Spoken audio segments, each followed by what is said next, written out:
Pertama-tama, marilah kita panjatkan puji syukur kehadirat Allah Subhanahu wa Ta'ala yang telah memberikan kesehatan kepada kita semua, sehingga di pagi hari ini kita dapat mengikuti ngaji toleransi bersama Bapak Jamal Makmur. Kedua, sholawat serta salam senantiasa kita panjatkan kehadirat Allah Subhanahu wa Ta'ala yang kita nanti-nantikan syafaatnya kelak di hari kiamat nanti. Amin. Selanjutnya, terima kasih kepada yang terhormat Rektor ITMAFA, segenap panitia KKN MDR 2020, segenap rekan-rekan KKN yang berjumlah 22 kelompok, juga tak ketinggalan teman-teman KKN Layali. Terima kasih atas keaktifannya selama ini sehingga acara ini dapat berjalan dengan baik. Dan yang paling spesial, terima kasih kepada Ibu Tuti Nurul Jannah atas bimbingannya selama ini. Bu Tuti adalah DPL yang paling menyenangkan yang sumbangsihnya kepada kita sangat luar biasa. Oke, pada pagi hari ini kita akan berbincang tentang menyemai toleransi di era pandemi. Kenapa kita harus bertoleransi? Indonesia adalah negara yang majemuk, yang plural. Perbedaan itu bisa mendatangkan keberkahan. Tapi di balik keberkahan itu juga menyimpan semacam ancaman. Kalau kita tidak bisa menyikapi perbedaan itu, justru yang datang adalah kehancuran. Jadi perbedaan itu semacam dua sisi mata uang. Yang satu bisa membawa berkah, yang satu juga bisa mendatangkan perpecahan, kehancuran, bahkan pertumpahan darah. Oke, bersama di sini berarti di mana letak toleransi? Di mana letak pentingnya toleransi dalam menyikapi perbedaan itu? Karena di Indonesia perbedaan menyentuh segala lini, tidak hanya dari segi suku, budaya, dan macam-macam, tapi juga menyentuh segala aspek. Nah, disinilah letak toleransi sangat penting.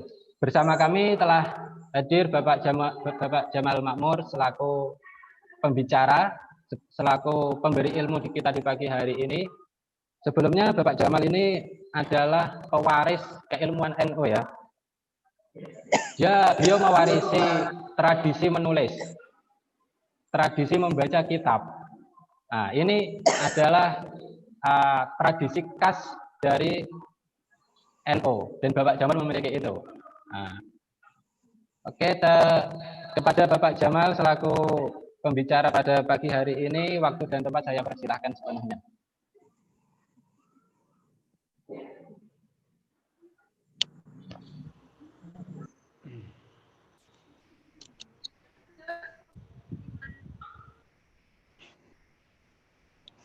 Assalamualaikum warahmatullahi wabarakatuh. Waalaikumsalam warahmatullahi wabarakatuh. Para generasi masa depan bangsa, para pemimpin yang saya banggakan, segenap pemirsa jamaah Facebook yang dirahmati Allah Subhanahu wa Ta'ala.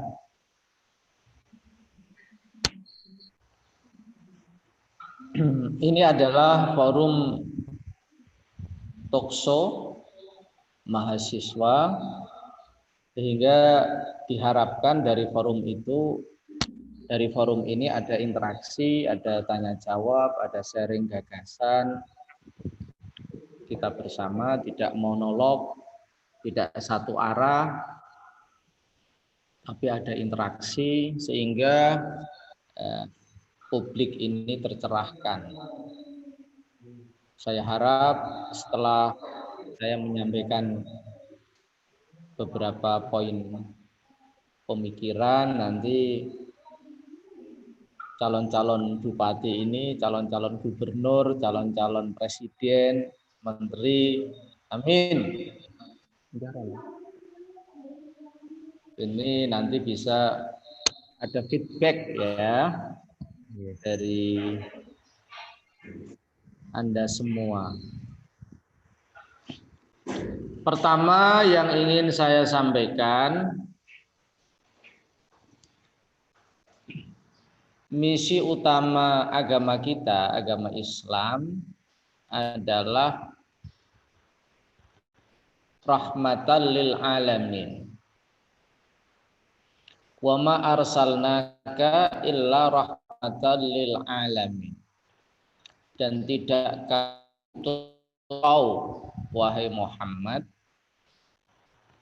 kecuali menjadi rahmat bagi seluruh alam. Rahmat itu kebaikan, kasih sayang, perdamaian, kesejukan, kerukunan, progresivitas, kemajuan. Itu namanya rahmat.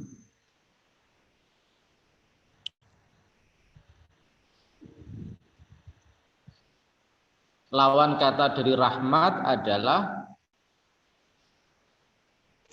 nikmah, siksa, konflik, konfrontasi, ya, permusuhan, pertikaian yang menyebabkan disharmoni sosial. Ini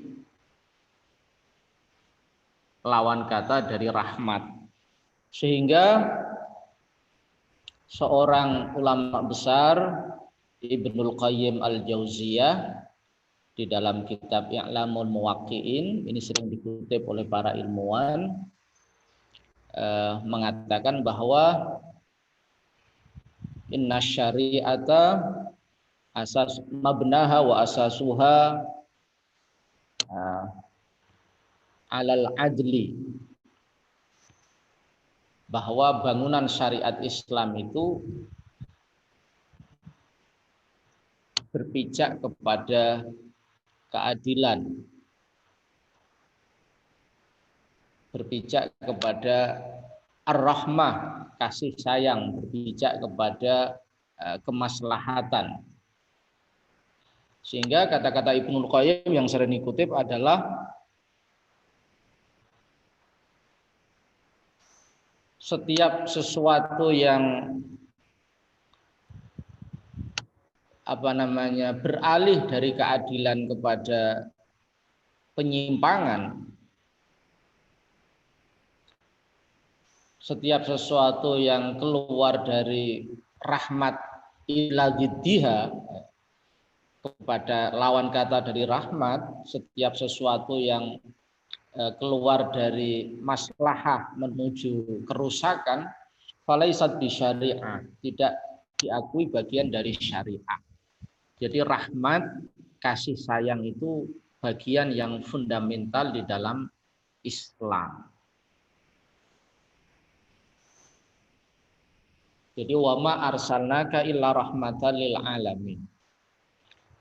Oleh karena itu pemikiran, perilaku umat Islam khususnya harus mencerminkan misi utama Islam ini sebagai agama penebar kasih sayang.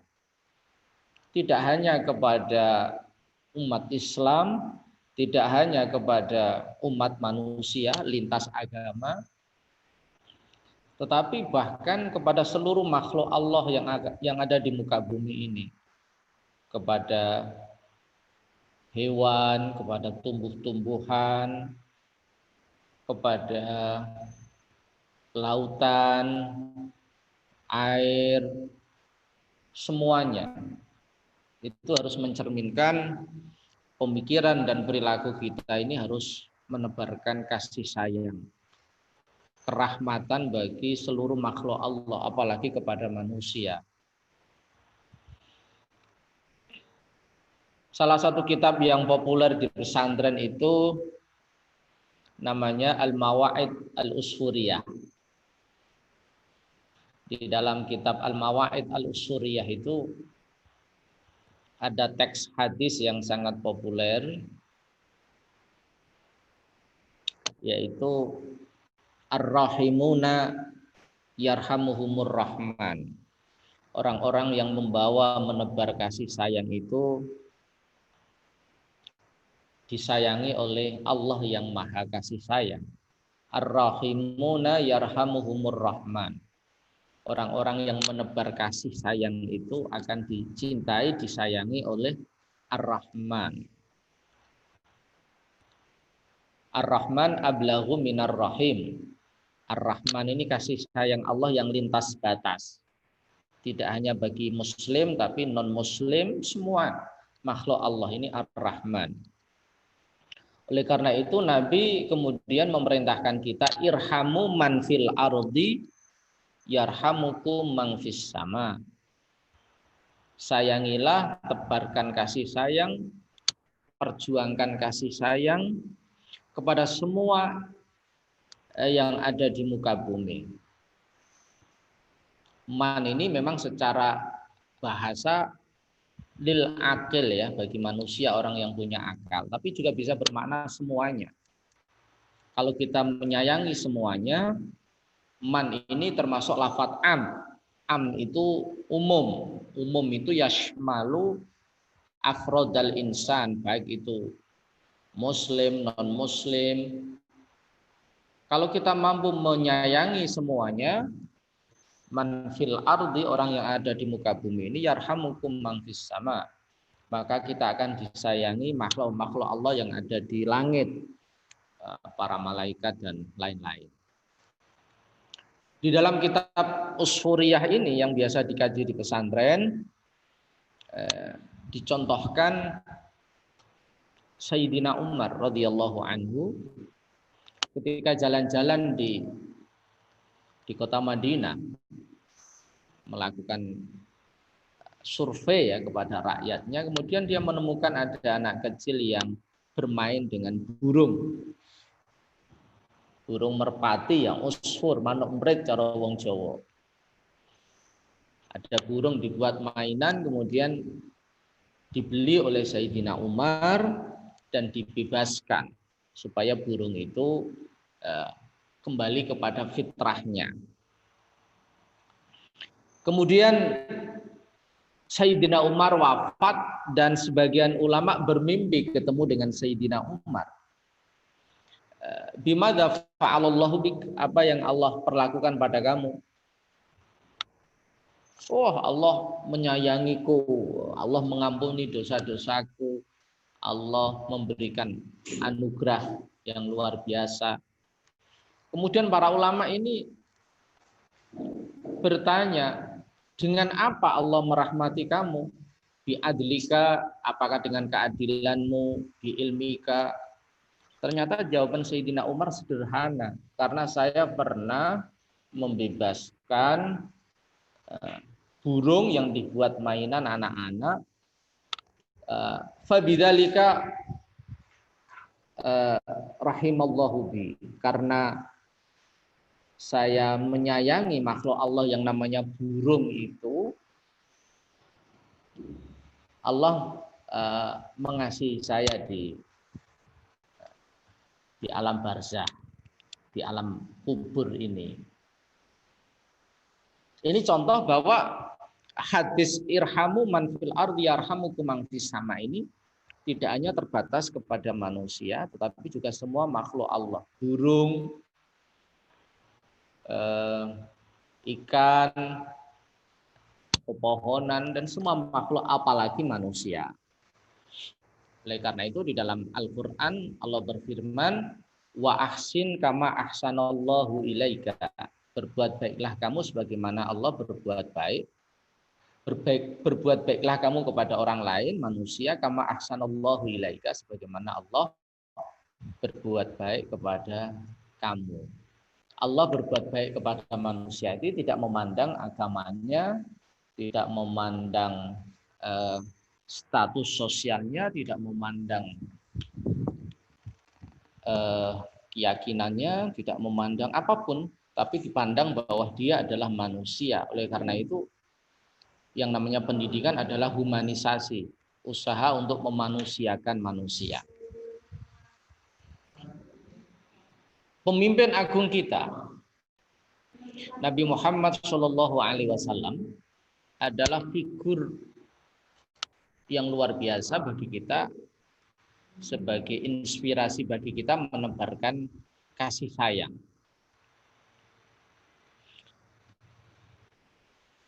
Satu contoh, Nabi melewati satu jalan, dan ketika melewati jalan itu Nabi selalu diludahi oleh perempuan. Nabi tidak pernah membalas aksi perempuan itu yang selalu meludahi Nabi. Bahkan ketika perempuan itu sakit, Nabi, ketika Nabi lewat jalan itu ternyata tidak ada yang meludahi, Nabi bertanya, gimana yang selalu meludahi saya? Sakit wahai Nabi.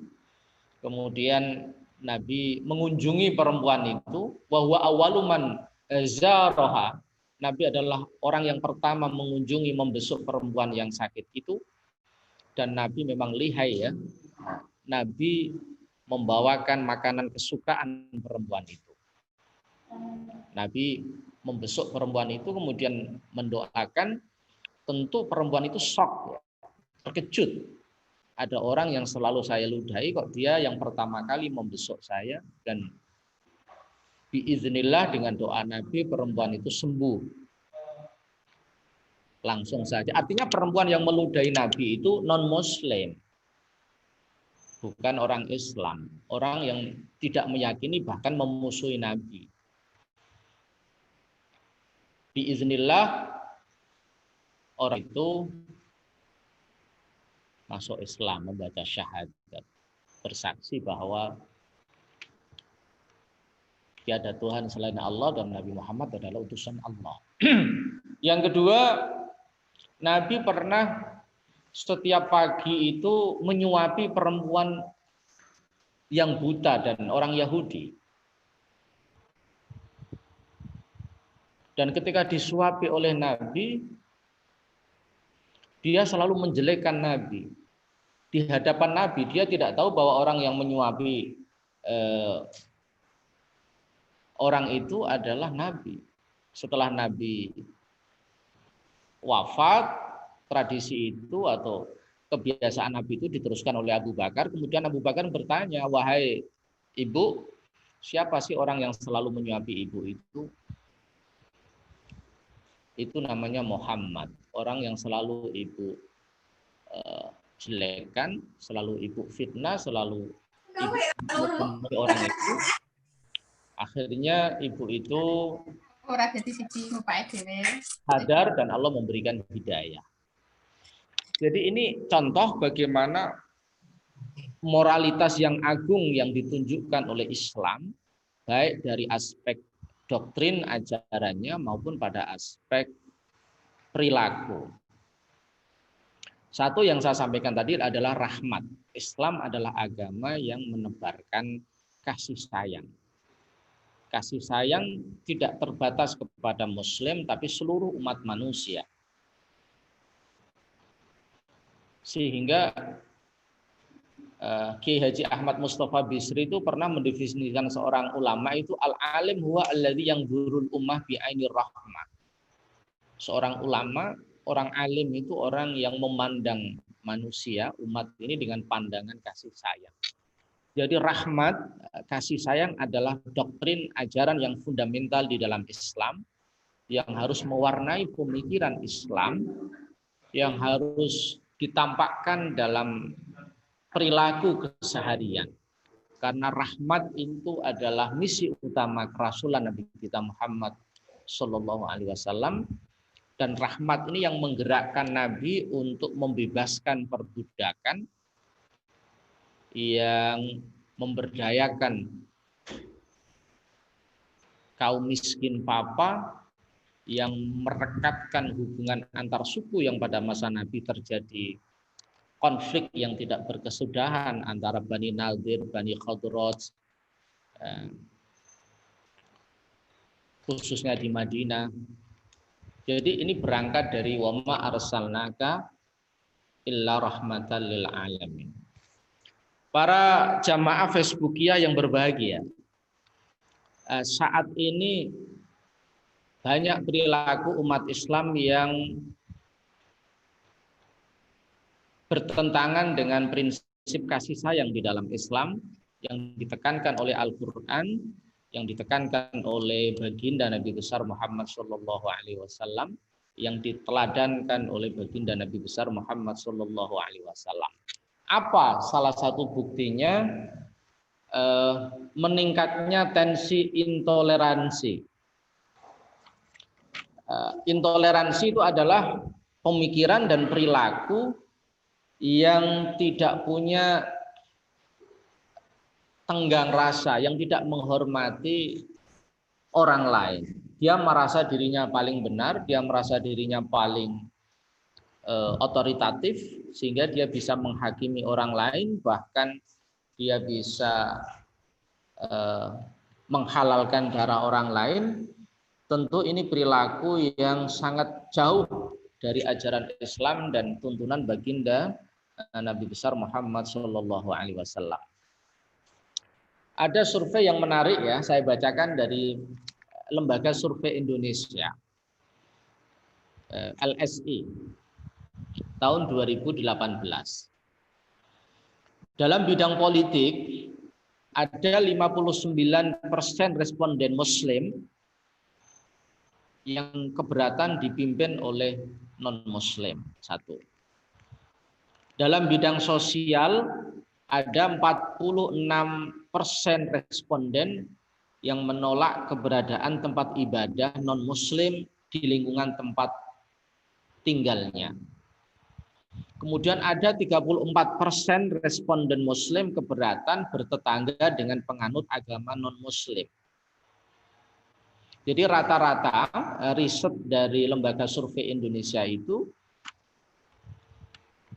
jumlah responden yang masuk kategori intoleran itu mencapai 52%. Umat Islam yang punya potensi intoleran, baik dalam konteks politik, dalam konteks sosial, dalam konteks bertetangga kepada non-Muslim, yang toleran sebesar 48%.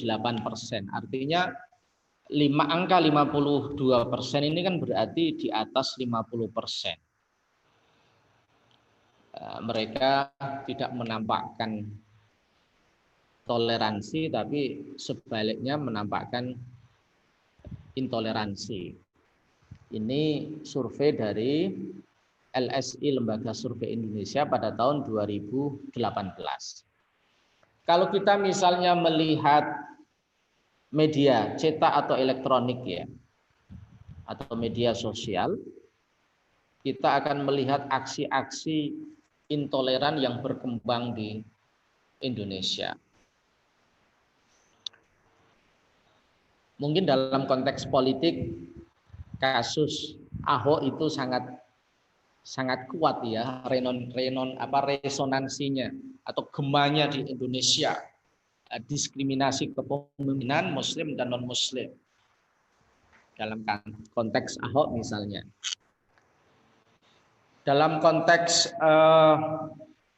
pengebuman rumah ibadah tentu tidak banyak, ada 1-2 terjadi pembakaran rumah ibadah, aksi-aksi pengebuman di tempat-tempat ibadah. Kemudian terutama di kota-kota besar, mereka selalu menunjukkan eksklusivitas, ketertutupan. Mereka selalu memojokkan kelompok lain, mereka selalu menebarkan fitnah, kebencian, bahkan kepada umat Islam yang tidak segolongan dengan mereka. Ini adalah fakta dan fenomena sosial yang menarik kita kaji. Mungkin kalau kita membaca survei dari LSI itu agak apa ya? Agak bombastis karena ada 52% masyarakat Muslim yang tidak toleran, baik dalam aspek politik maupun dalam aspek sosial, termasuk pendirian rumah ibadah dan bertetangga dengan non-Muslim. Kalau kita lihat secara apa ya, lahiriah ya dalam kehidupan kita sehari-hari, tentu di negara ini ada dua kelompok Islam moderat yang sangat menjunjung tinggi kebinekaan, moderasi, toleransi, yaitu kaum Nahdlatul Ulama dan Muhammadiyah, dua gerbong Islam moderat, Islam wasato yang ada di Indonesia. Nah, tetapi potensi intoleransi di Indonesia ini, hasil lembaga yang kredibel ini harus kita hargai dan menjadi cambuk bagi kita umat Islam untuk melakukan langkah-langkah yang sistematis, langkah-langkah yang gradualistik, bertahap, supaya ideologi moderasi yang toleran, yang humanis ini menjadi mainstream publik, menjadi arus utama masyarakat Indonesia. Kita tidak ingin kelompok yang menurut kacamata kita ini minoritas itu menjadi headline news, ya, menjadi sesuatu yang terus menjadi pemberitaan di media. Sebenarnya ada buku yang menarik, Fatihah Islam. Di sini dijelaskan bahwa di Indonesia kaum Nahdlatul Ulama ini mencapai 49,5%. Jadi sangat besar. 49,5%. Itu berafiliasi kepada Nahdlatul Ulama.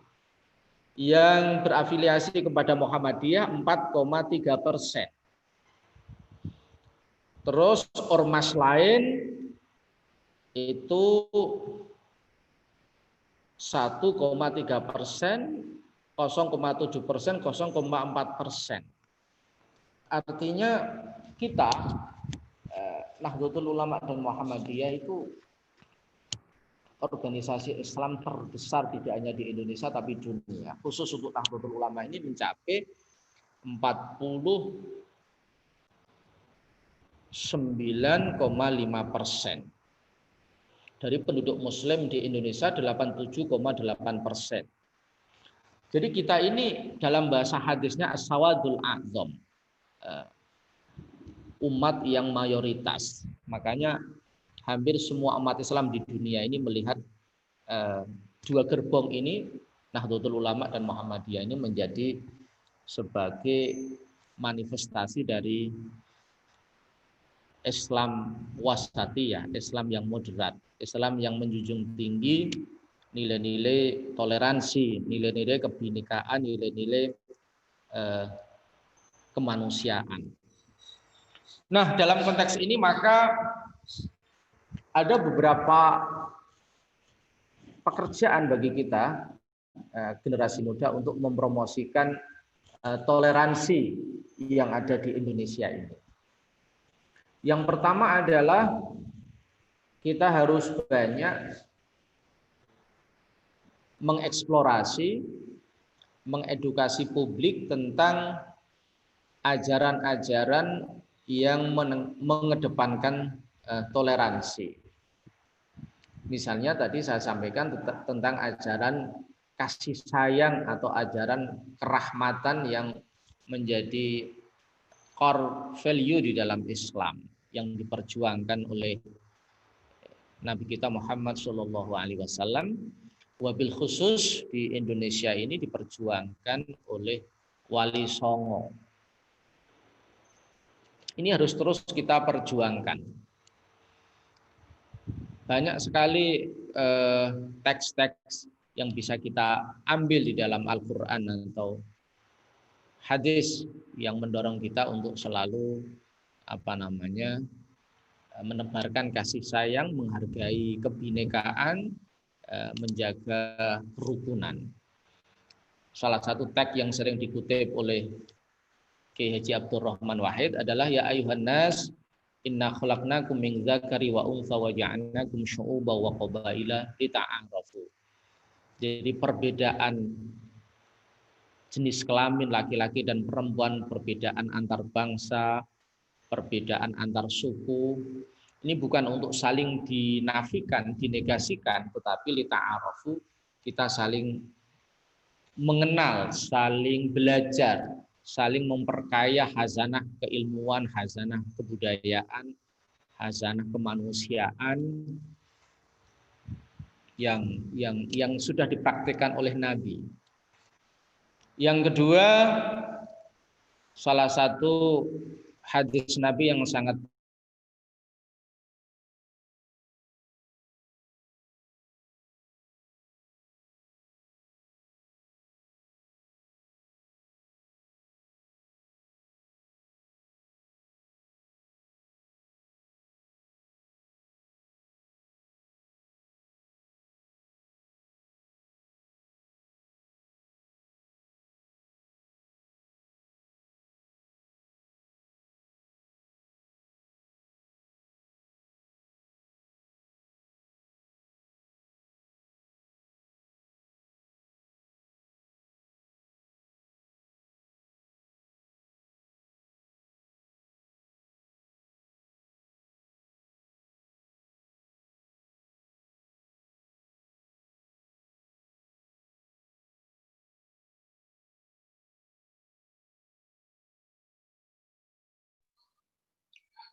Oke, demikian.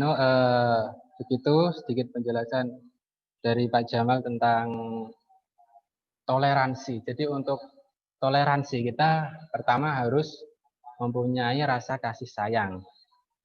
Kasih sayang kepada semua makhluk. Jadi tidak hanya kepada manusia saja, tapi juga kasih sayang kepada hewan, tumbuhan, alam, dan sebagainya. Jadi prinsip toleransi paling utama adalah kasih sayang. Dan contoh teladan kasih sayang yang paling bagus tentu saja adalah Nabi Muhammad. Tadi Pak Jamal sudah mengatakan bahwa meskipun Nabi diludahi dan sebagainya macam yang perlakuan yang tidak pantas, tapi Nabi masih saja berbuat baik kepada itu. Dan efeknya luar biasa. Perempuan yang memperlakukan Nabi tidak pantas itu akhirnya masuk Islam. Jadi kasih sayang di sini adalah kunci pertama untuk toleransi.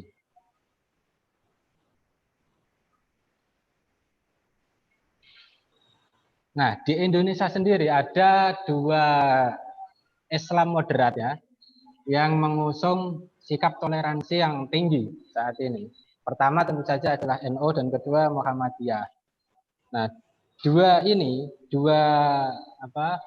organisasi ini dari zaman dahulu sudah terbukti selalu mengusung toleransi kepada dalam mendakwahkan Islam. Nah, sebagai generasi milenial ya, kita juga mempunyai kewajiban atau tanggung jawab untuk mengedepankan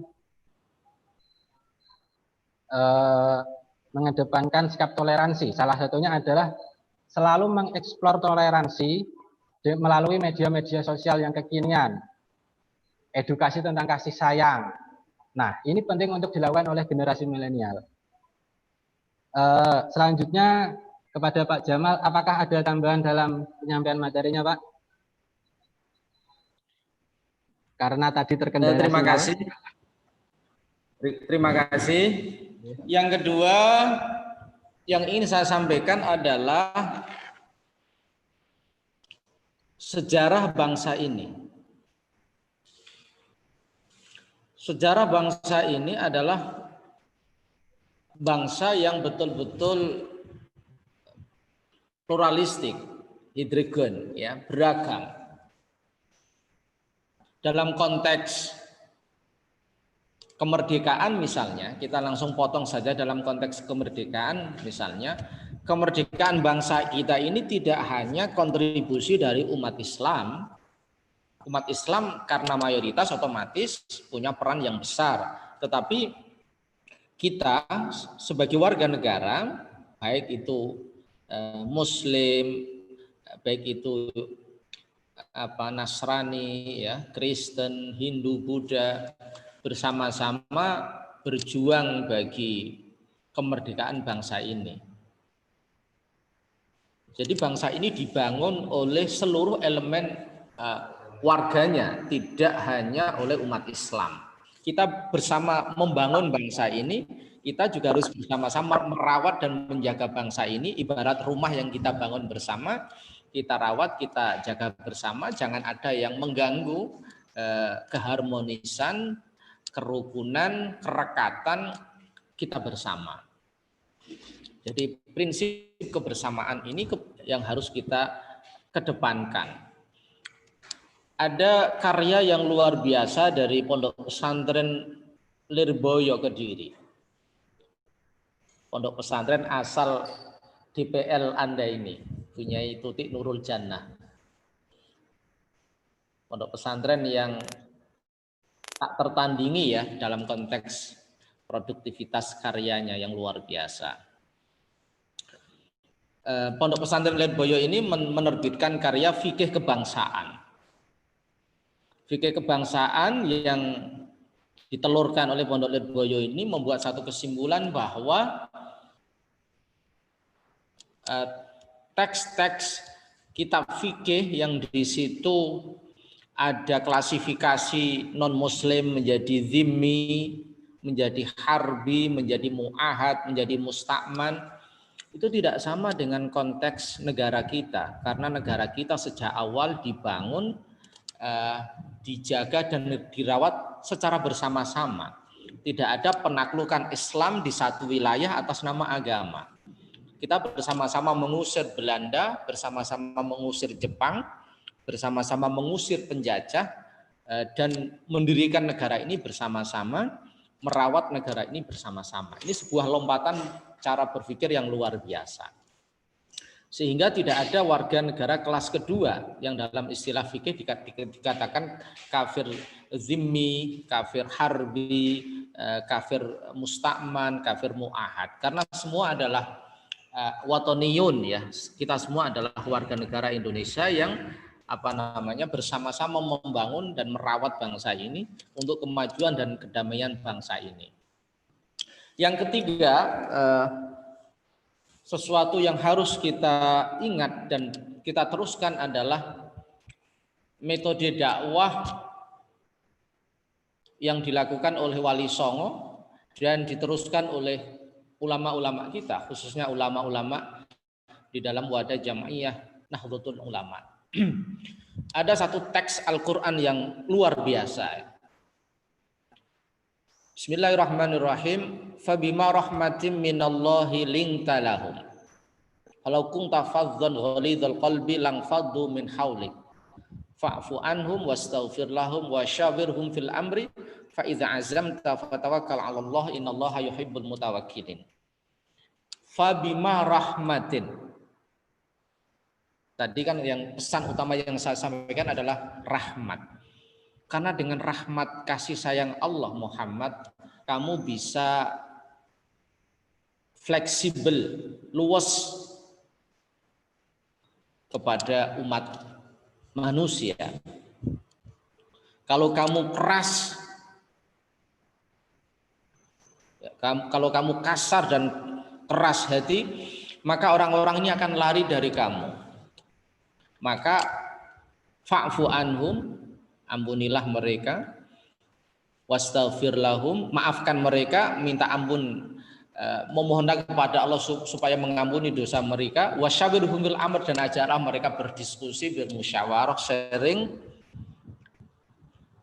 Ini adalah ajaran Al-Quran, bagaimana Al-Quran mendorong kita untuk dalam hadis Nabi, bu'istu bil hanafiyatis samha, Saya diutus dengan sikap yang Hanafiyah, yang lapang, yang condong kepada kebenaran, as-samha, yang murah hati, senyum, lapang, selalu menebarkan kerukunan dan kedamaian bagi umat manusia.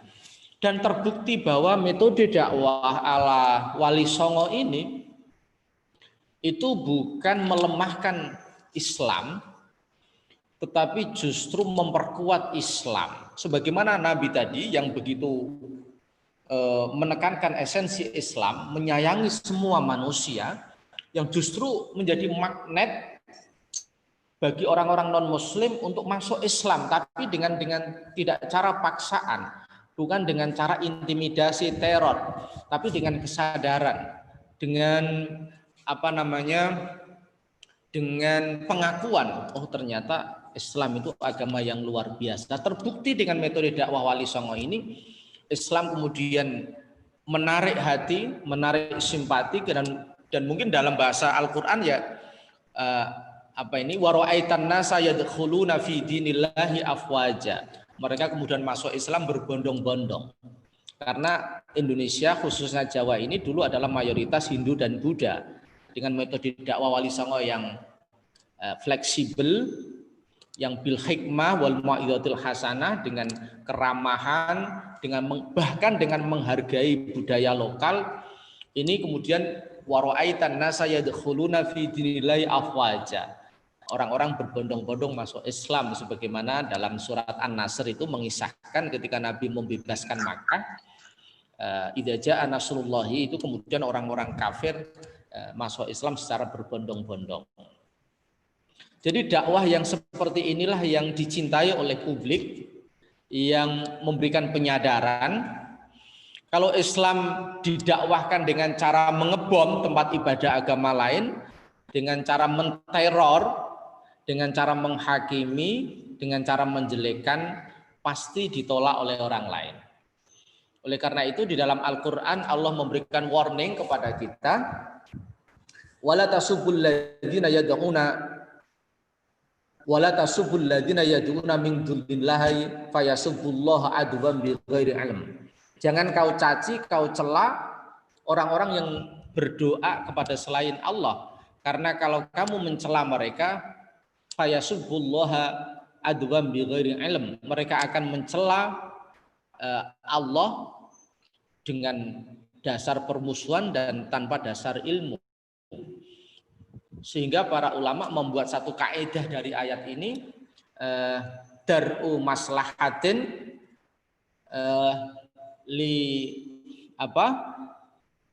tarku maslahatin lidar'i mafsadatin rajihah. Jadi kita meninggalkan, tidak melakukan kemaslahatan karena menghindari kerusakan yang lebih besar. Itu kita bisa baca dalam tafsir Ibnu Katsir ya. Sehingga dari sini kita bisa memahami mengapa Sunan Kudus misalnya itu melarang umat Islam untuk menyembelih kambing ya. Menyembelih kambing pada saat Idul Adha. Itu tidak ada dasarnya di dalam Al-Quran dan As-Sunnah, tapi dasar yang sifatnya tekstual, bahwa ya berkorban itu ya onta, ya sapi, ya kambing. Tapi Sunan Kudus melarang menyembelih sapi. Itu dasarnya adalah itu tadi. Bagaimana Sunan Kudus menghargai non-Muslim yang mengagungkan sapi.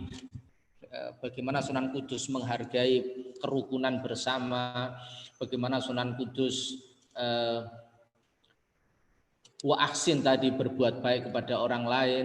Akhirnya apa? Akhirnya orang Kudus simpati, tidak mengganggu umat Islam, dan tentu mereka semakin mencintai Islam dan masuk Islam. Sehingga sekarang Kudus dikenal sebagai salah satu kota santri. Itu tidak lepas dari jasa perjuangan dari Sunan Kudus. Kemudian yang keempat adalah sudah saatnya kita mengisi ruang media sosial ini dengan konten-konten yang menebarkan kasih sayang, menebarkan kerahmatan secara intensif. Sudah saatnya kita sebagai generasi muda aktif di media online, karena media online sekarang menjadi ladang dakwah yang sangat produktif, akan dibaca oleh ribuan orang. Kita sampaikan ajaran-ajaran Islam yang kasih sayang, ajaran Islam yang merekatkan hubungan. Kita tampilkan pemikiran-pemikiran para tokoh. Kita punya Kiai Sahal yang begitu toleran, yang begitu menerima keberagamaan, yang tidak hanya pasif tapi aktif. Beliau bekerja sama di bidang ekonomi dengan non-muslim untuk menggerakkan kemandirian ekonomi masyarakat.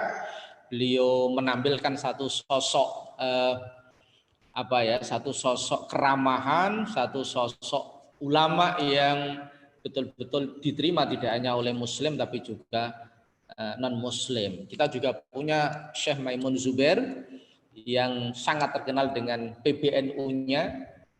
Jadi umat Islam itu harus mengakui PBNU, kata Kiai Maimun ya.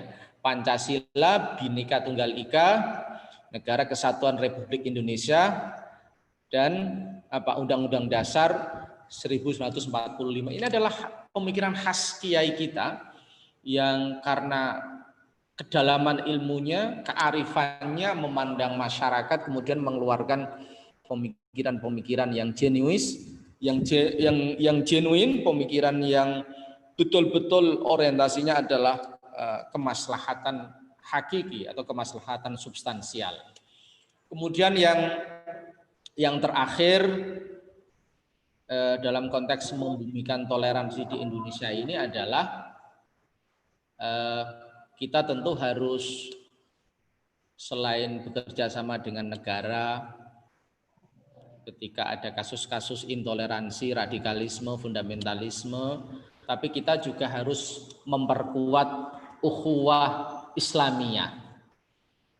Mungkin 52% yang disampaikan oleh LSI tadi yang punya potensi intoleran itu adalah sama-sama seagama dengan kita, umat Islam.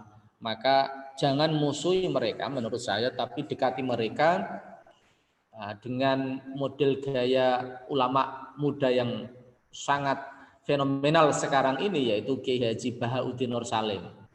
Seperti Gus Baha itulah ulama-ulama muda yang seharusnya mengisi ruang di YouTube, ya, di Facebook, di Instagram, dan di media-media yang lain. Karena dengan pendekatan sofistik kita bisa mendekatkan mereka sehingga mereka bisa dekat dengan kita, masuk di dalam kelompok Islam wasatiyah atau Islam yang moderat, sebagaimana sering disampaikan oleh Kiai Said Agil Sirot, wa kadzalika ja'alnakum ummatan wasatan litakunu syuhada'a 'alan nas.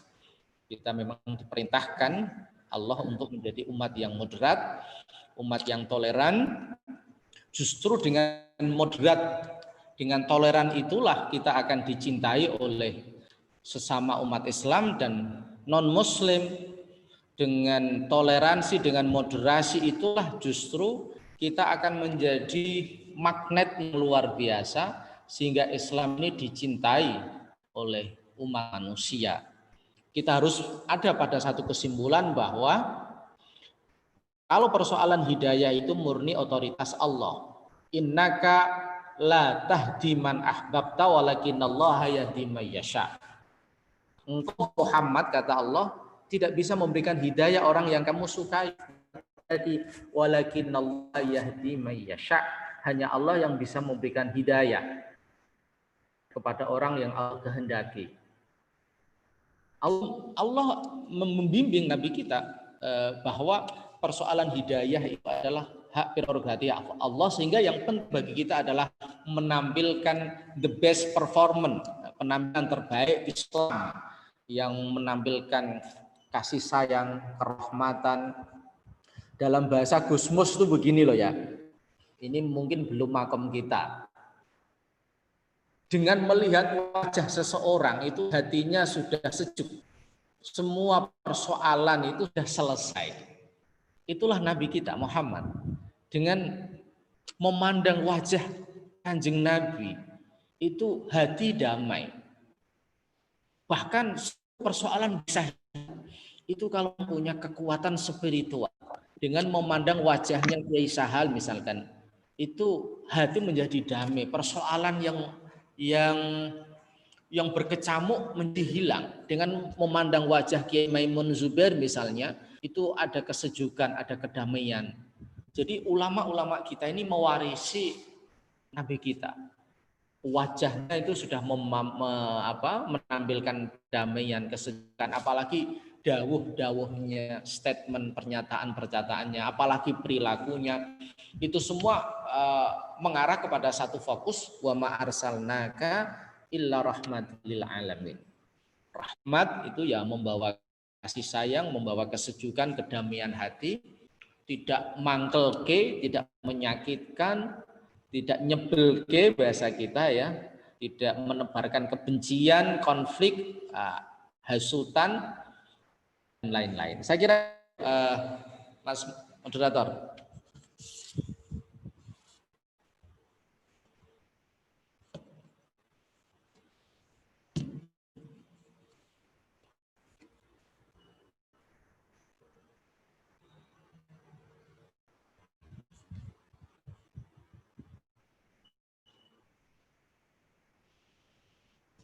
Moderator masih di mute. Belum kedengaran suara. Oke, terima kasih Pak Jamal. Tadi lupa apa namanya, moodnya masih mati. Jadi tokoh toleran di Pulau Jawa yang paling fenomenal, yang bisa kita jadikan rujukan adalah Wali Songo. Nah, kemudian di era modern, Wali Songo ini diteruskan oleh kiai-kiai kita. Semisal ada Kiai Sahal, ada Kiai Maimun Zubir, ada bahkan yang lagi ngetren, lagi fenomenal sekarang yang digandrungi banyak anak muda, ada Gus Baha. Nah, ini tokoh-tokoh dakwah Islam yang toleran, yang menyebarkan kedamaian ketika berdakwah. Jadi yang diusung itu tidak ada konflik, tidak ada saling membenci. Jadi yang diusung adalah murni toleransi, kedamaian, dan ajaran Islam yang sesungguhnya. Selanjutnya, jika ada teman-teman dari partisipan yang ingin dialog, berdiskusi, atau melontarkan gagasannya, saya selaku moderator mempersilahkan.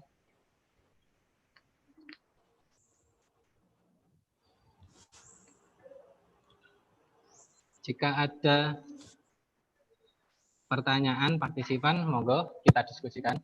5 saja ya, pertanyaannya 5 saja ya, jangan banyak-banyak. Iya Pak, 5 pertanyaan. Halo, saya mau tanya Pak.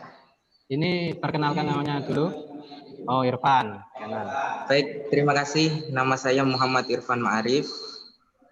Saya kurang lebihnya mengikuti pembahasan pada siang hari ini. Jadi yang saya tanyakan gini Pak.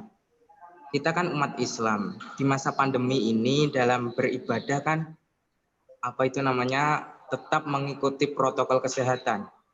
Misal kita jamaah di masjid ya harus jaga jarak, nggak boleh salaman. Nah, hal seperti itu apakah termasuk dalam toleransi beragama? Terima kasih. Oke, terima kasih atas Saudara Muhammad Irfan Ma'arif atas pertanyaannya. Oke, selanjutnya jika ada pertanyaan lagi, kita tampung.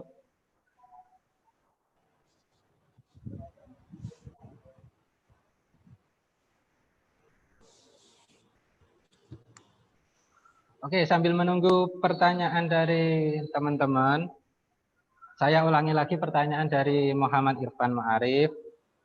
Di masa pandemi ini, umat Islam ketika beribadah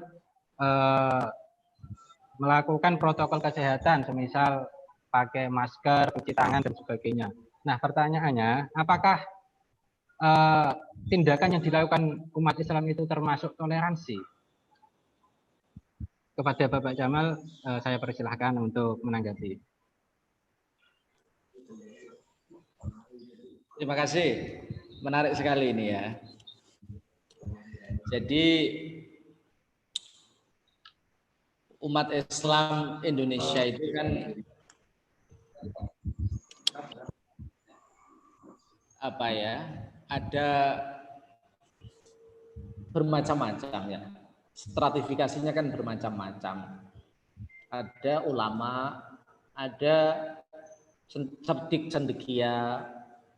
cendekiawan, ada juga yang kategori awam, masyarakat umum yang tidak masuk dalam kategori ulama atau akademisi atau cendekiawan. Nah, fungsi kita sebagai Anda ini sebagai cendekiawan adalah membimbing umat dengan cara yang luas, dengan cara yang santun sebagaimana Nabi kita Muhammad Shallallahu Alaihi Wasallam. Nabi itu kan metode dakwahnya di dalam surat Al-Jumu'ah itu huwallazi ba'atsa fil ummiyina rasulan minhum yatslu alaihim ayatihi wa yuzakkihim wa yu'allimuhumul kitaba wal hikmah wa in kanu min qablu la fi dhalalin mubin. Jadi Nabi itu pertama tilawah, mengajarkan Al-Qur'an, ya kandungan Al-Qur'an. Living apa ya? Living Quran. Al-Qur'an pada zaman Nabi itu hidup. Hidup itu dihayati, diresapi, diamalkan dalam kehidupan sehari-hari, tilawah. Kemudian wa yuzakkihim, membersihkan kotoran-kotoran jiwa dari segala penyakit yang mengotorinya. Wa yu'allimuhumul kitaba wal hikmah, kemudian teaching, memberikan pendidikan, memberikan pengayaan, keilmuan, mengajari mereka ilmu-ilmu tauhid, fikih, tasawuf, akhlakul karimah, dan lain-lain. Dan pada tahap yang klimaks adalah hikmah. Hikmah itu pancaran cahaya Tuhan yang diberikan kepada hambanya yang dia pilih, yang bisa berbentuk mukjizat, bisa berbentuk karomah bagi para wali, atau bisa berbentuk irhas, dan lain-lain. Oleh karena itu di dalam menghadapi corona ini, kita sebagai kelompok paling tidak kedua ya setelah ulama, cendekiawan, yang namanya mahasiswa itu kan kaum elit, kelompok cendekiawan. Tidak semua orang bisa kuliah kayak kamu ini, jadi kamu itu orang-orang pilihan yang luar biasa. Jadi tugas kita jangan menghakimi masyarakat, tapi tugas kita adalah membimbing masyarakat. Jangan pakai pendekatan halal dan haram. Tirulah bagaimana Kiai Sahal menjadikan fikih sebagai etika sosial, bukan hukum positif negara. Tidak dengan pendekatan normatif halal dan haram. Artinya ketika masyarakat kita menerima sosialisasi, bahkan saya di komunitas Nahdlatul Ulama juga ikut melakukan sosialisasi bahwa patuh kepada negara itu hukumnya wajib sepanjang tidak pada kemaksiatan. Itu ada teks-teksnya di dalam kitab, apalagi di dalam Al-Qur'an ya. Ya ayyuhalladzina amanu atiullaha wa atiur rasul wa ulikum. Itu di dalam tafsir Ibnu Katsir dijelaskan, alaikum bisam'i wa ta'ah malam yu'mar maksiyah. Kamu harus dengarkan dan patuh kepada pemerintah, kepada negara, kepada ulul amri penguasa sepanjang tidak diperintah kepada kemaksiatan. Teks-teks di dalam kitab, misalnya seperti di dalam kitab Bughyatul Mustasyidin, itu juga jelas bahwa imtithalu amril imam itu hukumnya wajib. Mematuhi perintah imam itu hukumnya wajib. Nah, masyarakat kita tentu berbeda-beda. Ini kita harus menggabungkan Al-Quran, hadis, fikih dengan tasawuf, dengan pendekatan yang humanistik. Maka kita bimbing masyarakat kita, tapi jangan menghakimi. Kita jadi good model, teladan yang baik, misalkan membawa masker, menjaga jarak. Tentu bagi masyarakat yang tidak patuh itu jangan kita hakimi. Kita jadi teladan saja. Kita jadi teladan yang baik, jangan mengolok-ngolok, jangan membenci. Justru pelan-pelan kita mendekati mereka dengan cara yang halus, kita toleran kepada mereka. Yang penting tentu ala kulli halin yang kita minta adalah keselamatan.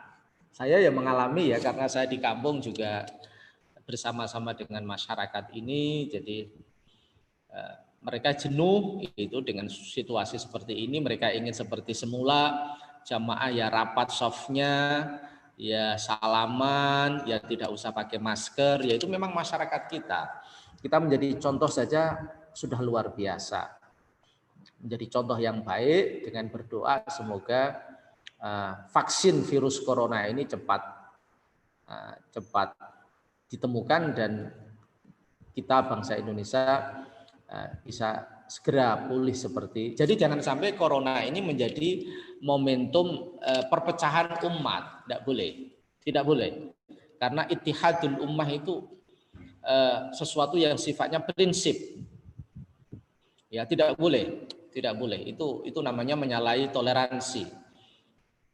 Sebagaimana di dalam Al-Qur'an itu innamal mu'minuna ikhwah fa aslihu baina akhwaikum. Kita ini bersaudara, artinya persatuan itu kan simbol persaudaraan, sehingga ketika ada tetangga kita, teman kita tidak pakai masker ya jangan dihakimi, jangan disalahkan. Kita cukup menjadi contoh sudah baik dengan niat yang baik. Kalau saya di masyarakat misalnya tidak pernah berdebat soal corona. Karena kalau corona itu ada dua kelompok, ada yang percaya dan ada yang tidak. Sehingga yang saya gunakan hujah ya, atiullah wa atiur rasul wa ulil amri minkum. Saya ini memakai masker dalam rangka taat sama negara gitu aja. Itu pasti ada kemaslahatan. Saya kira itu, Mas. Oke, jadi kepada penanya Irfan Ma'arif, Anda ini adalah salah satu umat yang beruntung. Karena sebagai mahasiswa tidak semua orang mempunyai kesempatan seperti Anda. Oke. Jadi tugas Anda adalah memberi teladan kepada masyarakat. Jangan memakai sudut pandang halal dan haram. Nah, kira-kira seperti itu tanggapan dari Bapak Jamal. Oke, kita lanjutkan kepada pertanyaan selanjutnya. Ini ada chat dari Mbak Nuning Ernawati. Pertanyaannya, saya tinggal di desa. Bagaimana menghadapi tetangga yang suka sekali melihat tausiah di YouTube dengan ustadz-ustadz yang dalam tanda kutip tausiahnya cenderung ke radikal dan intoleransi antar umat beragama. Bahkan dalam menghadapi COVID ini, ia berpikir bahwa wabah ini adalah rekayasa. Jadi di desa Bu Nuning ini tetangga-tetangganya banyak orang-orang yang suka melihat dakwah yang cenderung keras. Bahkan dalam melihat menyikapi COVID ini, mereka tidak percaya bahwa wabah ini ternyata hanya rekayasa. Monggo kepada Bapak Jamal, waktu dan tempat kami persilahkan secara penuh. Ibu Nuning yang berbahagia, saya kira kita yang ada di sini ini semuanya masyarakat kampung ya, nggak ada yang masyarakat kota. Karena kampus kita juga yang mewah ya, mepet sawah katanya. Jadi kita sama-sama berasal dari kampung, dari desa, apalagi saya ini di pusat kota sana. Jadi kita tidak usah menyalahkan ya. Kita harus menjadi bagian dari solusi. Orang cerdas itu adalah orang yang berpikir solusi, bukan berpikir masalah. Karena masalah itu tidak akan pernah selesai. Masalah itu tidak akan pernah selesai. Pasti satu selesai muncul masalah yang baru. Maka sebagai orang cendekiawan ya, sebagai mahasiswa kita harus menjadi orang yang cerdas. Itu orang yang berpikir solusi. Apa solusi dari masalah yang ada. Kalau banyak tetangga kita yang mengidolakan ustadz-ustadz yang cenderung radikal, cenderung berfaham literalistik, cenderung mau menggunakan ayat atau hadis yang mendorong pemikiran dan perilaku mereka yang suka mengkafirkan, misalnya Muhammadur Rasulullah walladzina ma'ahu asyidda'u 'alal kuffar misalnya. Atau di dalam hadis idza ra'a minkum munkaron falyughayyirhu biyadihi fa illam yastati fa bilisani wa illam yastati fa biqalbi. Banyak sekali di dalam hadis Bulughul Maram itu. La tabda'ul yahuda wan nasara bisalam wa tudayyiquhum. Jangan kau mulai ketika kamu bertemu dengan orang Yahudi dan Nasrani, jangan kamu mulai dengan salam, tapi pepetkan jalannya. Mereka tidak mengkaji sababun nuzul atau sababul wurud, dan lebih-lebih tidak memahami sunnah qauliyah. Saya lebih cenderung mendorong kita semua untuk lebih memahami sunnah fi'liyah, sikap perilaku Nabi. Jangan hanya sunnah qauliyah. Kita gabungkan sunnah qauliyah, sabda-sabda Nabi dengan sunnah fi'liyah. Bagaimana perilaku Nabi dengan non-muslim, bagaimana perilaku Nabi dengan tetangganya, dengan sahabatnya, bahkan dengan musuhnya. Jadi kalau kita ada kelompok masyarakat seperti itu, maka belajarlah yang serius Bu Nuning, dan Anda harus tampil di YouTube, di Facebook, di Instagram, di media-media online, supaya Anda menjadi bagian dari duta-duta Islam yang menebarkan kasih sayang, mempromosikan toleransi, meningkatkan solidaritas sosial universal lintas agama. Kalau tidak bisa, maka ya dengan cara kita sendiri. Tapi saya kira mahasiswa kan kelompok elit di masyarakat. Ya harus meningkatkan tradisi membaca, meningkatkan tradisi menulis, sehingga postingan-postingan Anda di Facebook itu inspiratif, mencerahkan, ya minimal Anda mendatangkan ulama-ulama yang moderat. Ya, Anda dorong keluarga dari keluarga kita untuk lebih banyak ngaji sama Gus Baha, sama Gus Nazif, sama Gus Mus. Setiap malam Jumat ngaji Ikhya sama Gus Ulil, kakaknya Bunyai Umdatul Baroroh itu. Ini kita ibda binafsi, kita mulai dari diri kita, tsumma bimang ta'ul, ya, kita mulai dari keluarga kita. Baru kepada lingkungan kita. Tetapi menurut saya mahasiswa itu harus menjadi aktor, tidak boleh hanya menjadi penonton. Harus menjadi aktor, walau qalilan, sesuai dengan kemampuan kita. Kita mengaji di mushola, kitab Nasoihul Ibad, kita ngaji di mushola, kitab Bidayatul Hidayah, kita ngaji ya sesuai dengan kemampuan kita. Akhlak lil banin misalnya, atau sirah nabawiyah, sejarah hidup Nabi, dan lain-lain. Jadi kita harus tampil menjadi aktor yang menyuarakan Islam yang toleran, Islam yang moderat, dan kita buktikan dalam kehidupan dan perilaku kita sehari-hari. Saya kira itu, Bu Nuning Irnawati. Oke, terima kasih Pak Jamal, penjelasannya yang sangat jelas. Jadi lagi-lagi nasib kita yang beruntung itu juga menuntut tanggung jawab. Nah, tanggung jawab kita adalah mempromosikan segala sesuatu yang bersifat toleran, edukatif pada masyarakat. Jadi kita mempunyai tanggung jawab di situ untuk memenuhi konten-konten, apalagi di era milenial dan di masa pandemi sekarang, kita memiliki tanggung jawab untuk memenuhi konten-konten di sosial media dengan konten-konten yang bersifat edukatif, toleran, yang tidak menimbulkan perpecahan. Terima kasih Pak Jamal, penjelasannya sangat jelas sekali. Ini ada lagi pertanyaan dari Muhammad Sulaiman Zulkarnain. Perkenalkan, saya Sulaiman dari Rembang. Jadi gini Pak, Sebagaimana yang telah Bapak jelaskan bahwa kunci utama toleransi adalah kasih sayang. Pertanyaan saya, bagaimana bentuk kasih sayang yang bisa kita lakukan kepada sesama di masa pandemi ini? Sedangkan kita sendiri diminta untuk menjaga jarak dan menghindari kontak langsung. Terima kasih. Moga Pak Jamal sepenuhnya waktu dan tempat saya persilakan. Terima kasih pertanyaannya. Ini pertanyaan di Facebook ya? Dari chat, Pak. Chat. Oh, Sulaiman Zulkarnain. Oke. Kasih sayang tentu yang kita maksud itu tidak hanya kasih sayang pemuda dan pemudi ya. Jadi kasih sayang kemanusiaan. Kasih sayang yang berbasis kemanusiaan.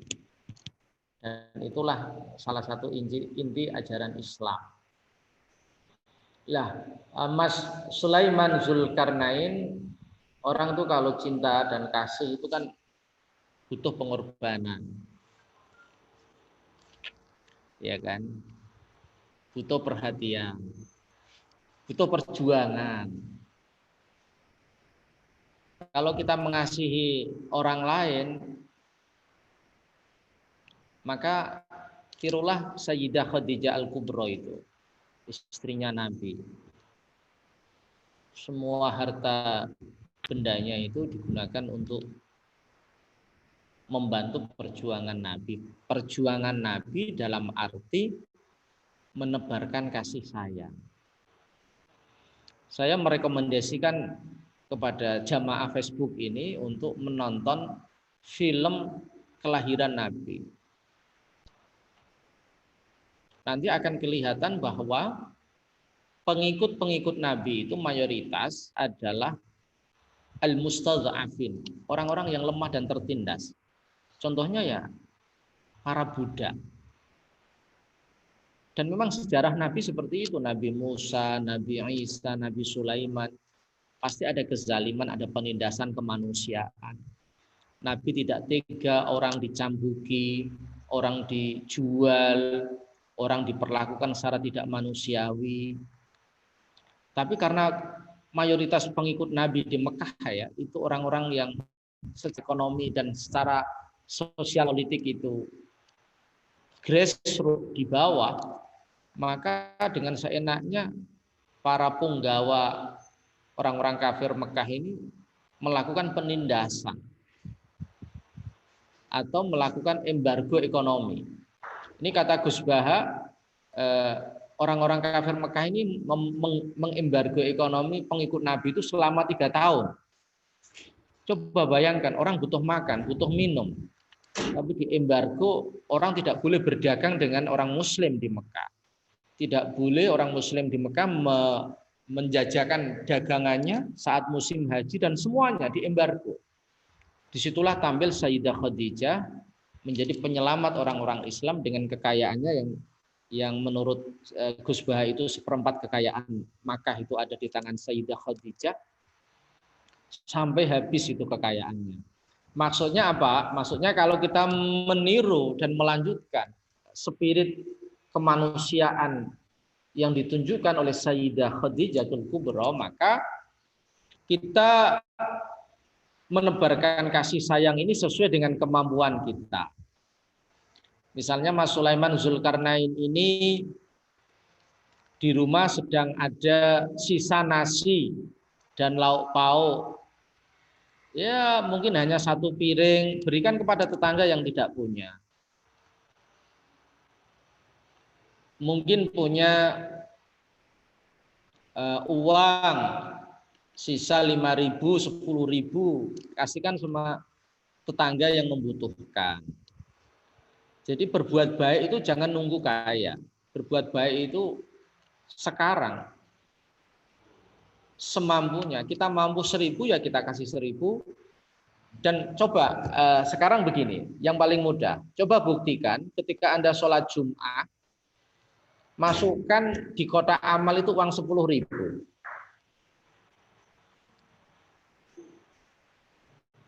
Ya kan kebaikan kan ya, menyantuni fakir miskin, menyayangi orang-orang membutuhkan, ya termasuk juga sabilillah, berinfak di jalan Allah, termasuk berinfak di masjid. Coba Mas Sulaiman, kalau hari Jumat masukkan uang 10.000 di kotak masjid. Nanti lihat apa yang diberikan Allah kepadamu. Apa yang diberikan Allah kepadamu. Karena Allah berjanji, man jaa bil hasanati falahu asyru amsalihha. Orang yang melakukan kebaikan itu dikasih bonus 10, dilipat gandakan minimal 10. Tentu kalau bisa ya kita meneladani Kiai Abdullah Zain Salam ya, Mbah Dullah. Mbah Dullah itu kalau memberikan sesuatu itu sesuatu yang beliau cintai. Lang tanalul birra hatta tunfiqu mimma tuhibbun. Ada orang kok seneng jubahnya Mbah Dullah, itu dikasihkan jubah itu. Tentu ini bukan orang sembarangan ya, ini seorang kiai yang makam spiritualnya sangat dalam sehingga menyenangkan orang lain itu menyenangkan dirinya. Sehingga di dalam hadis Nabi itu la yu'minu ahadukum hatta yuhibba li akhihi ma yuhibbu li nafsihi. Tidak dianggap orang yang punya keimanan yang sempurna sebelum dia mencintai orang lain sebagaimana dia mencintai dirinya sendiri. Maksudnya apa? Ini kata Gusmus ya. Anda kok suka ada orang lain ketemu Anda dengan tersenyum, ya Anda harus ketika bertemu orang lain harus tersenyum. Kok orang miskin suka, kalau Anda suka menerima berkat, ya Anda harus suka memberikan berkat kepada orang lain. Kalau Anda suka dikasih hadiah, Anda harus suka memberikan hadiah kepada orang lain. Jadi apa yang menyukai Anda harus lakukan itu kepada orang lain. Karena orang lain pasti menyukai, karena manusia kan saya kira hampir sama. Ya suka disantuni, suka ditolong, suka disayangi dalam tanda kutip ya, sayang kemanusiaan. Coba ibu-ibu yang sudah menikah ini mesti benci kalau dimarahi sama suaminya, benci kalau diomelin sama suaminya, benci kalau tidak diperhatikan, tidak disayang sama suaminya. Ini saya kira sama. Ketika kita suka disayang, ya kita harus menyayangi orang lain. Saya kira itu, Mas Sulaiman. Ya, terima kasih Pak Jamal, penjelasannya juga sangat rinci. Jadi kepada Mas Sulaiman, jadi untuk menebarkan kasih sayang, kita tidak harus selalu berdekatan. Nah, jarak jauh pun bisa. Nah, semisal ngasih kotak amal di masjid, nah itu juga bentuk dari kasih sayang kita. Contoh lagi, membelikan saya pulsa, nah, itu juga termasuk kasih sayang. Jarak dekat, tidak harus jarak dekat. Ini sebetulnya Pak, sudah tidak ada pertanyaan lagi, cuma saya kemarin ada kasus yang cukup viral terkait dengan di Prancis terkait tentang menggambar Nabi Muhammad. Ya, niku di Indonesia tanggapannya macam-macam. Ada yang katanya nggak apa-apa, ada yang menolak. Nah, kita sebagai generasi milenial ya, ini langkah paling yang bisa kita tempuh untuk menyikapi kasus seperti itu bagaimana Pak Jamal?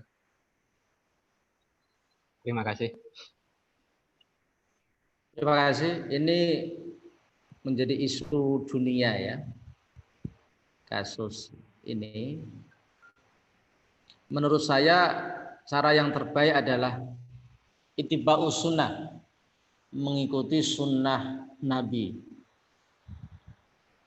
Kalau di dalam Al-Quran itu ada ayat wa in uqibtum fa'aqibu bimithli ma uqibtum bi wala in sabartum fa huwa khairul lisabirin. Artinya begini, ketika kita disakiti orang, itu kita boleh menyakiti orang lain sebagaimana orang itu menyakiti diri kita.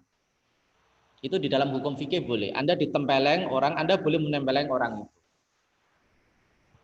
Tetapi kalau Anda bersabar, wala in sabartum, itu lebih baik bagimu. Akhlak Nabi itu adalah ihsan. ihsan itu membalas kejelekan dengan kebaikan.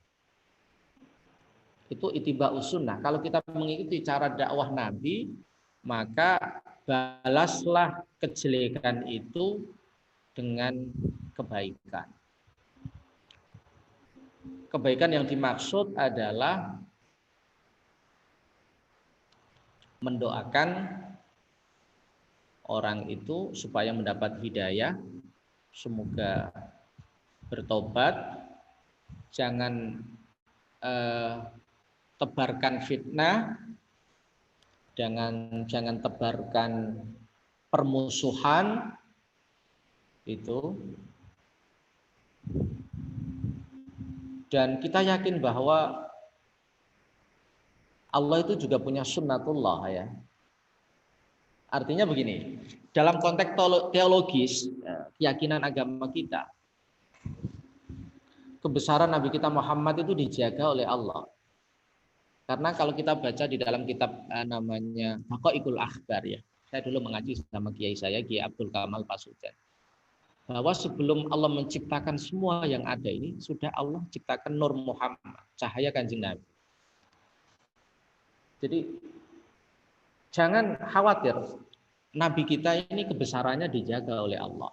Jangan kemudian kalau kamu cinta sama Nabi Muhammad, kemudian boikot produk-produk Perancis. Saya kira itu sesuatu yang overacting ya, over reaksi lah.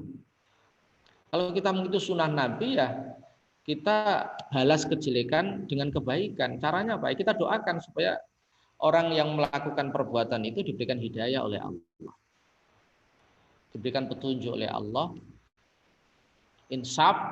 Dan saya kira saya baca di media sosial ada Habib Al-Jufri ya yang ketemu dengan orang itu kemudian tidak marah. Bahkan Habib Al-Jufri itu berkata, Anda belum tahu akhlak Nabi. Kalau Anda sudah tahu akhlak Nabi, karakter Nabi, Anda tidak mungkin menggambar karikatur itu. Artinya jangan balas kejelekan dengan kejelekan, tapi balas kejelekan dengan kebaikan, dengan kasih sayang. Kita berdoa dan kita mendoakan. Dan saya yakin Allah itu punya hukum, ya. Allah itu selalu menjaga cahaya Nur Muhammad kapanpun itu, karena Nabi kita adalah Sayyidul Anbiya wal Mursalin, Sayyidul Kaunain, orang yang paling dicintai Allah, orang yang Allah akan menjaga keagungan Nabi kita itu dengan hukumnya. Nah, kita jangan reaktif lah, kita mendoakan orang itu supaya diberikan hidayah oleh Allah, dan kita jaga toleransi antar umat beragama itu jangan sampai ini menjadi penyulut untuk menebarkan kebencian, sehingga ukhuwah basyariah dalam bahasa Ki Ahmad Siddiq, persaudaraan antar sesama umat manusia ini menjadi tercoreng. Ya, kita harus yakin bahwa Nabi kita ini dijaga oleh Allah. Kita ikuti sunnah Nabi kita yang berdakwah dengan bil hikmah wal mau'izatil hasanah. Kita perbanyak persamaan dan kita perkecil perbedaan. Kita tampilkan lagi-lagi adalah Islam yang rahmatan lil alamin. Saya kira itu, Mas. Terima kasih Pak Jamal.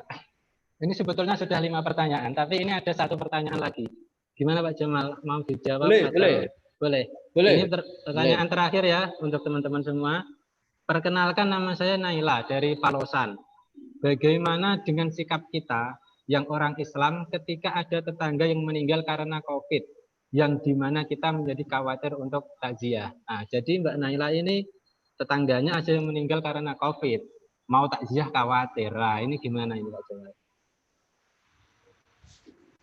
Terima kasih. Terima kasih. Jadi saya kira dalam kasus ini itu tidak hanya kita ya, tetapi ada tenaga kesehatan dari puskesmas, ada ketua satgas COVID di tingkat desa, bapak kepala desa dan perangkatnya yang akan melakukan protokol kesehatan. Sehingga ketika kita mau takziah kepada tetangga kita yang wafat itu, ya kita mengikuti aja protokol kesehatan yang ada. Kita bawa masker, kita bawa hand sanitizer itu, kita